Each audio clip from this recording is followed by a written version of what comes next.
vu que vous étiez là. Et j'ai de suite appelé Dominique parce que Dominique est maire de Bretagne et j'ai vu dans son bureau une photo. Oui, il y en a une photo. Il y a une photo où on est sur le perron de la porte, c'est ça? La porte n'a pas changé. Avec La maison n'a pas changé. votre papa, a priori, Oui. et puis l'harmonie du coin, Oui, je crois qu'il y a Bruno Patrick, je crois, voilà. Et il devait être ami avec la famille Corse à Bretagne. Oui, bien sûr. François, Marie-Hélène, voilà. Donc, voilà. Le passage de vie que vous avez eu à Bretagne-Marsan va de quelle année à quelle année? Pendant la guerre, hein, 43. De mon nom de jeune fille, je m'appelle Ducos, Jacqueline Ducos. Je suis la fille de Jacques Pils, qui s'appelle Ducos.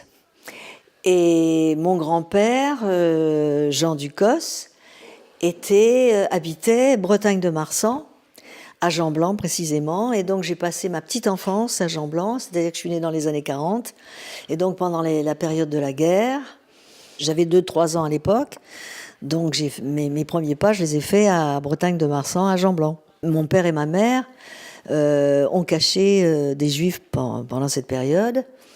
Ils ont fait de la résistance, ils ont ravitaillé le maquis, parce que pendant toute la guerre, il y avait tous les alentours de Bretagne de Marsan qui avaient besoin de nourriture. Il y a plein d'histoires que je raconte dans mon livre. Et ma mère ravitaillait le maquis.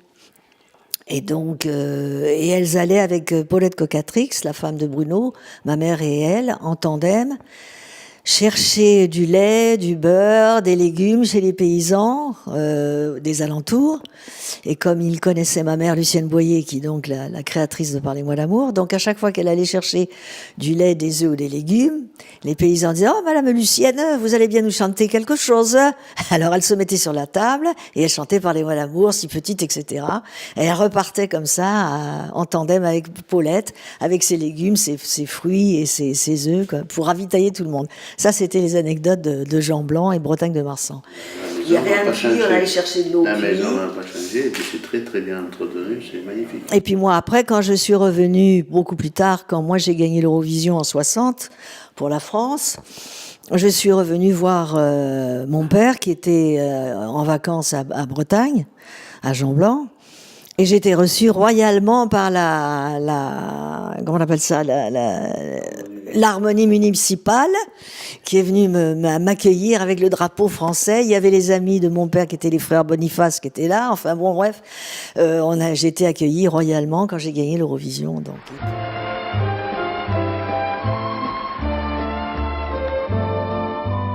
Tom Philby a 2 châteaux, le premier en Écosse. Tom Philby a 2 châteaux, l'autre Monténégro. Et puis après, mon père s'est remarié avec Edith. Donc ça, c'était en 52.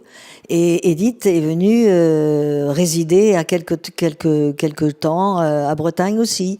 Et je crois savoir qu'elle avait fait un gala à Mont-de-Marsan pour les fêtes de la Madeleine, je crois. Et le gala, l'argent de ce gala, elle l'a donné pour qu'on puisse participer à la construction d'une école à Bretagne. C'est des moments, enfin quand on est élu, voilà, ça fait partie des moments privilégiés de rencontrer des personnes comme vous qui connaissent la vie du village avant. Bien sûr, et quand on connaît notre village, c'est très important. Oui, d'avoir des marqueurs. C'est bien d'avoir des marqueurs. Vous parlez de votre livre, donc vous avez écrit un livre qui s'appelle Histoire de 3 vies extraordinaires, où je raconte de leur naissance à 1960, quand je gagne l'Eurovision, je raconte la vie de Lucienne Boyer, de Jacques Pils et d'Edith Piaf, mes trois parents. Donc comment ils se sont rencontrés, comme leur petite enfance, comment ils sont arrivés dans le métier, comment les chansons sont arrivées, comment ils se sont rencontrés, et après comment moi je les ai suivis, parce que moi je les ai suivis aussi en tournée. Donc il y a plein d'anecdotes à travers la France, les États-Unis, le Brésil, tous les voyages auxquels j'ai participé, avec plein de choses amusantes. Et oui, elle était Madame Ducos, comme ma mère Lucienne était Madame Ducos. Voilà, c'est ça. Et alors elles étaient copiques toutes les deux. Elles sont restées copiques jusqu'à la fin.